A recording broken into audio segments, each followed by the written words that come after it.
Je suis très heureux de vous retrouver et de poursuivre avec vous ce commentaire du livre 1 des entretiens d'Épictète. Je me suis mis à l'ombre parce qu'il commence à faire chaud ici en Suisse, à l'ombre du noisetier. Aujourd'hui, on va s'intéresser au chapitre 10 et à ceux qui veulent faire carrière à Rome. À Rome ou à Paris, peu importe, mais qui veulent faire carrière. Si ces personnes sont données en exemple par Épictète dans ce chapitre, ce n'est pas pour les honneurs et le statut social qu'elles visent, mais pour le zèle dont elles font preuve pour parvenir à leur objectif. C'est ce même zèle, cette même ardeur que les élèves d'Épictète devraient montrer pour l'apprentissage de la philosophie. C'est le chapitre 10 intitulé « À ceux qui mettent tout leur zèle à faire carrière à Rome ».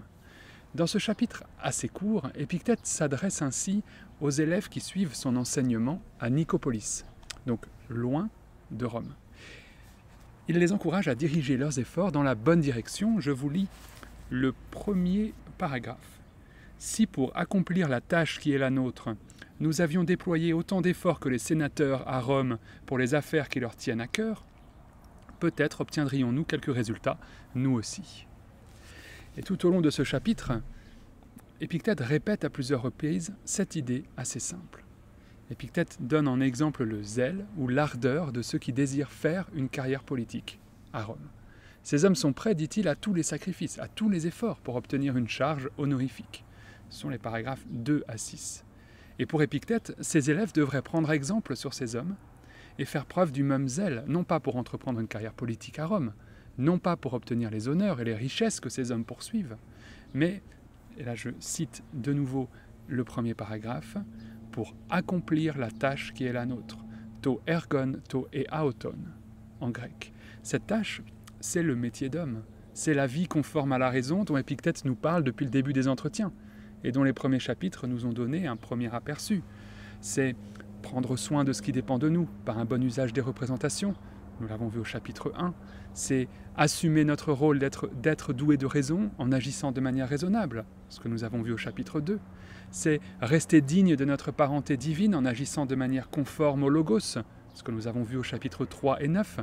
C'est encore progresser dans la discipline des désirs, ce que nous avons vu au chapitre 5, ou encore contempler et comprendre le monde dans lequel nous vivons pour accepter et louer la providence, ce que nous avons vu au chapitre 6. Et Épictète regrette beaucoup que ces jeunes élèves manquent d'ardeur et de zèle pour les études et la pratique de la philosophie, car il serait alors un bel exemple pour tous, y compris pour lui-même, comme il le dit au paragraphe 12 et 13. Épictète n'hésite pas en effet à avouer sa difficulté au réveil, le matin, à préparer son cours, se préparer pour la journée, et à ne pas se rendormir.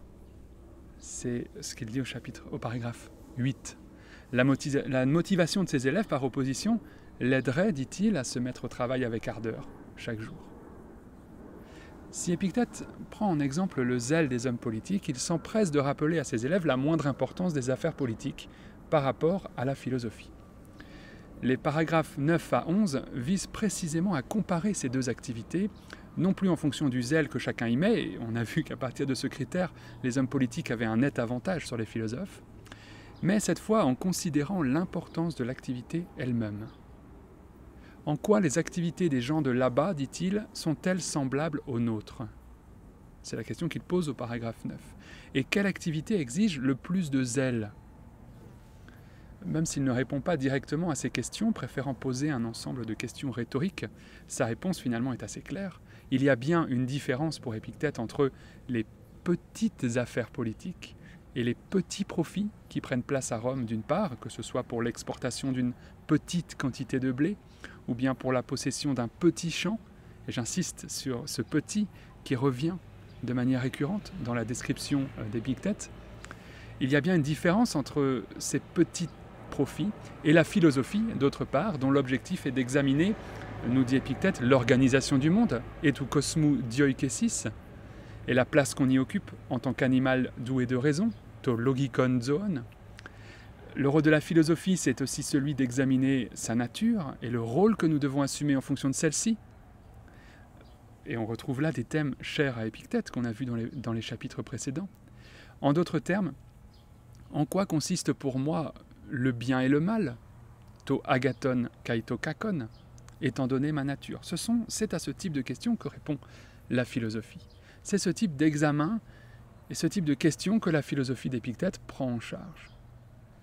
Et alors, Épictète demande, est-il pareillement honteux de négliger l'une et l'autre, de négliger les affaires politiques d'une part, et ses petits profits, et de négliger la philosophie d'autre part? Une fois encore, nous avons affaire à une question rhétorique, Épictète ne répond pas, mais force est de constater à la lecture des entretiens d'une part, et par l'usage répété des diminutifs d'autre part, que les petits profits, peritinon, prokopon, toiouton en grec, les petits profits réalisés par les hommes d'affaires et les hommes politiques ont peu de valeur à côté du véritable progrès, le progrès philosophique, qui faisait l'objet précisément du chapitre 5, intitulé Périprokopès. Et la comparaison n'est pas fortuite, puisqu'il s'agit au chapitre 5, comme ici, du même terme, prokopé, utilisé pour désigner deux types de progrès ou de profits totalement différents. Je terminerai cette vidéo, un peu plus courte que d'habitude, en précisant qu'Épictète n'a pas pour but ici de détourner définitivement ses élèves de l'action politique.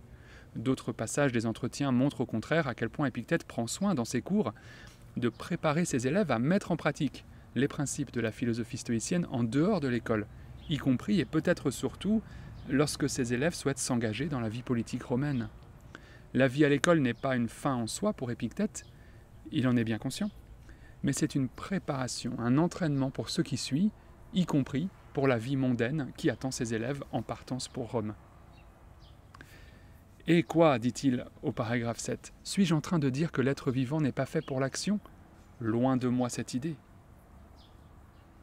Mais puisque ses élèves ne montrent pas l'ardeur et le zèle espérés, c'est vers l'étude et la pratique de la philosophie que leur professeur dirige, pour le moment, ses élèves. » C'est tout pour aujourd'hui. Je vous souhaite une bonne lecture des entretiens, une très bonne journée et surtout, portez-vous bien.